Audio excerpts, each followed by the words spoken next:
What's up everybody and welcome back to my channel. I really can't believe that I'm about to make this video, and I know that you already know what this video is about because you read the title and clicked through, but I'm still so nervous to like officially say it to you guys. It's just wild, like how long you and I have been together, like in this living room. We used to shoot in my bedroom like 3 years ago, so it's crazy to think that we're about to move away from all of this, not down the street, not down the block, not to the neighboring city, but like to the other side of the world right now. And I just cannot, I really cannot even get my head wrapped around it quite yet, especially with how quickly it's all happening. I literally have like a week and a half, 2 weeks maybe, to pack up my entire house and move. I've decided to officially move to France. I keep telling people I'm moving to Paris, but I'm not even sure if that's where I'm gonna stay. January 6th is when I officially touch down in Paris, and I'm gonna stay there for the first month at the very least, just because I have a lot of paperwork to do over there to confirm my visa and entry into the country. And then after that, I'm gonna go down south to really escape the cold and stay in Nice or Toulouse or something like that. I'm not yet exactly sure. I'm just figuring it out day by day as everything is kind of happening here. So just to give you guys some background context on why I've decided to kind of just pick up and move somewhere else, the main reason is when I was kind of taking inventory on my life after, the big breakup that I had this spring, I started thinking a lot about how I wanted to challenge myself and reach new heights and just really continue to grow as a person. I feel like vulnerability was a huge theme of my life the past year or so, in dealing with all of that stuff, and in handling my channel. I feel like I've been a lot more open about what I've been up to. You guys know about my dating adventures and all these little things going on in my world, and I just want to only continue to grow and be more open to new experiences and to sharing my experiences as well. And I feel like in being a Francophile, one of the best ways to continue to improve my French is to move to France, of all places. If you're one of my OGs, then you know what I do for work. I work in the technology industry. I handle communications, marketing, and public relations for consumer electronic products that people use in their day-to-day lives.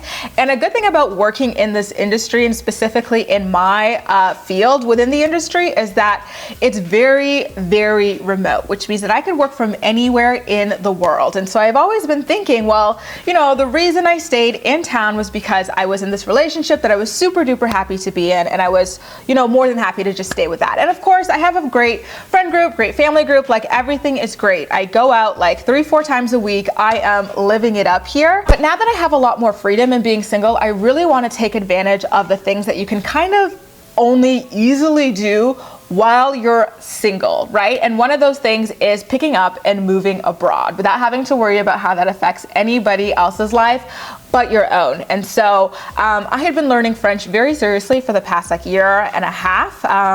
If you watched one of my mail time videos, the one where Lexi sent me some stuff from Japan, I was talking about how helpful the notepads and stuff that she sent me would be, because I had started studying French at that time. And so I'd been studying, I read French novels, I watch French TV, listen to French music, watch, movies in French. So I know French and I speak French too, but I cannot express myself at the same level that I can in English. And so now my ultimate goal for 2020 is to get to that level in French where I could feel very confident in expressing really complicated topics, and not just having small talk with people and not being too nervous to talk to people I know in French. That's the one thing. I could talk to strangers in French, but people I know, I get so freaking nervous and I can't do it because I'm just so concerned about my accent and all these other things.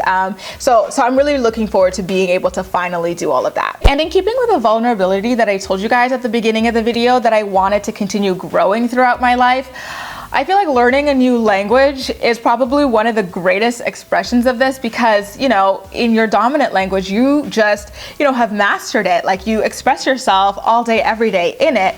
And so now here you are having to talk to other people who are so intelligent and so passionate and like all of these great things in a language that you're not extremely proficient in. And so I have to embrace next year being like the dumbest person in every room just so that I can continue to grow in terms of my French skills. And I think that, you know, although it's difficult, it's going to be embarrassing quite a few times, I think that it'll only help me to grow as a person. And I'm 100% ready to embrace the good, bad, and ugly of it all. So yes, I'm moving to France. I got my visa, my initial visa for 1 year, but I do have the option to extend it for another year if I like it while I'm over there. And of course, there are other options to get longer visas as well if I really, really like it and want to stay more than a year or two.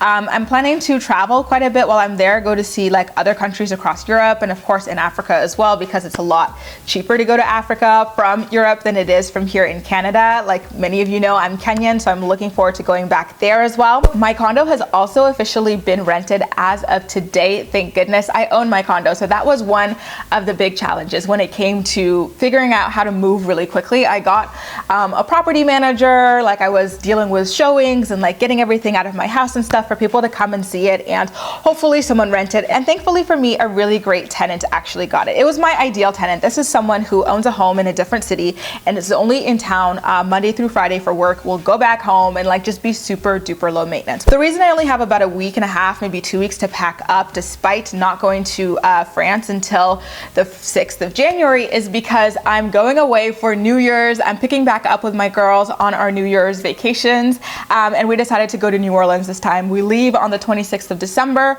come back on the 1st of January, and the 1st of January is when my tenant moves into my house. So of course everything has to be out before I leave on the 26th. So I really am crunch time. That's why I've been so backed up and busy with everything that I need to do to get you know, a move on this and to make sure that it transitions very smoothly for myself. I can't tell you enough how much I'm looking forward to this new year of adventure that awaits and growth, and how lucky I am and thankful I am that I'm able to kind of pick up, move anywhere in the world that I want because I've got a strong passport being Canadian and because I've got a job that allows me to just work from anywhere in the world. And so this is going to be an exciting year and I'm looking forward to sharing it with you as I've shared every other year. I'm actually considering, I don't know if I'll have the time and the energy to do it, but I'm considering opening up like a vlog channel, but it'll be in the French language where I just like share updates on my life in France. If I have the time, I'm not sure. I'm just thinking about it out loud right now and kind of weighing it out. But anyway, in the spirit of sharing, because I'm now moving out of my apartment, I feel comfortable giving you guys a house tour that I've promised for years now. So take a look at the video that I shot a little bit earlier today showing you around my apartment. So when you enter my condo, you have my den office on your right first thing.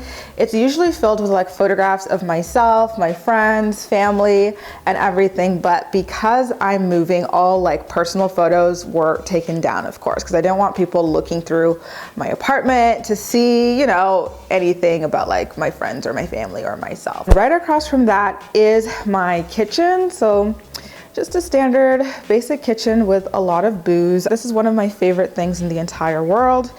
It's a teapot that I got in Marrakesh, Morocco, that I always brew like my favorite Marrakesh mint tea with. Like it's a really huge ritual when it comes to my house. Like I love sharing my favorite tea and my favorite teapot with people whenever they come to my home. And it seems so basic, but to me it's just like the most amazing thing ever. To the right of my kitchen is my actual dining room. So if you follow me on Twitter or Instagram, then you know, and or probably helped me to actually pick this lighting fixture. I had another one that was way too big for my condo, so a lot of you guys pointed me to this one over in Wayfair, which was super duper inexpensive. I think it was $140 or something like that.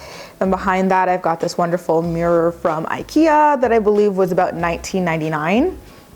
And my dining table is from Structube, and that was just about $1.99. And then the chairs are from Wayfair, which were each about $50. So I am all all about the steel. Literally right next to my dining room is my actual living room. I'm telling you, it's a pretty small apartment. I think it's just under 700 square feet.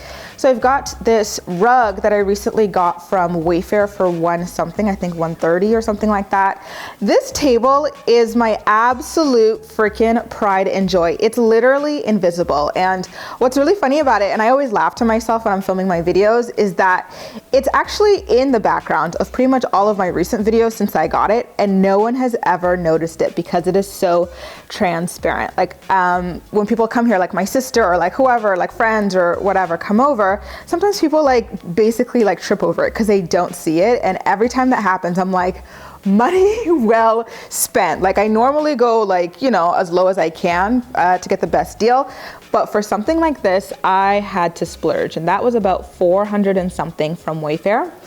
And the couch, quite a lot of you guys actually write in to me about this couch. It is from Urban Barn, and I got it like at a good deal. My friends and I just like happened to walk there after like going to brunch, and they were having a massive sale where everything was like 30% off or something like that. So I got this for around $500 or something like that. And then this chair over here, which is my recording chair, my filming chair, which totally needs to be replaced. It's seen better days. I actually got it from Kijiji, which I don't think exists outside of Canada. So for like United States people or like international people, it would be like the equivalent to going on like Craigslist or Facebook Marketplace or something like that. And I got it for like 30 bucks, like back in the broke days. So that's something that I've been attached to for a while, but it does need to go when I come back home. And of course I've got my TV here. I got it on sale during Amazon Prime days, and that was super duper cheap. I think it was like 200 and something. Over here is the little side table that you always see in my videos. The actual table itself was $19 from HomeSense. Then the decor on top of it, both of them are about the same price, $19.19. And then this lamp is also from HomeSense, which is one of my favorite home decor places in the world. And that was about $99. And this actual photograph that hangs above my couch, also from HomeSense, I think that it was about $30. Like they have the best deals. So just to come really close, I, again, did a pretty big renovation on my place last year. I hired a general contractor to come over and help me out. So the crown molding that you're seeing on the wall was inspired by this interior decorator from Toronto that I follow on Instagram. Her firm is called Stacey Cohen Designs, and she did an apartment that literally looked exactly like mine and made this exact look. Same bed, same crown molding, different artwork, but like same vibe. And I just like basically ripped off the entire thing, and I DM'd her about it. I was like, oh my God, I love the design you're doing here. I am copying the hell out of it. And then I got these frames from Amazon for super duper cheap, like $19, and the actual prints inside of them were $5.99 from a Canadian, a Montreal-based art company called Opposite Wall, if I'm not mistaken. The side tables you're seeing here are from Walmart.ca. I got them for about $114 each. And the lights, the actual lights are from HomeSense, and they were about I would say maybe $29 a piece. And then of course I've got some plants that have seen better days. And last but not least, going back to the bed, this bed is from Structube, which I don't think exists outside of Canada, unfortunately. I don't remember the exact name of the bed, but I do know it was something like $5.99 or $6.99 or something like that. It's like queen size that I have over here in my apartment. And then I went super duper cheap when it comes to my actual pillows and my actual comforter and everything. Like the pillows are from IKEA, so like super cheap, like $15 a piece. The covers are probably about the same, and then the comforter is also from IKEA, which was like 30 something dollars, $39, $40. And that makes up my bedroom, which is absolutely 100%, without a shadow of a doubt, my favorite room in my house. Like I'm always so excited to show it to people. And then These two are of course my closet, and then the door you're seeing there leads you to my washroom, which I'm not really going to show just because it's not that interesting, honestly. Like, my house is just your standard like bachelorette condo, which I'm in love with, and it's going to be so hard to part with because I know I'm not going to get another space that, you know, I could customize this well, because I'm not going to be owning anything in Europe. But it's been nice living here, and it's nice knowing that it'll always be here for me when I come back, because it is 100% mine at the end of the day. So there you have it, you guys, a little look at my overall apartment. You know, as always, thank you so much for watching my videos. It's been so amazing to make them for you for these past 3.5, almost 4 years now, and I'm really excited to share this next chapter with you, and I can't tell you enough how much I'm looking forward to exploring the world a little bit more with you guys by my side. As always, thank you so much for watching, and I'll see you in my next video.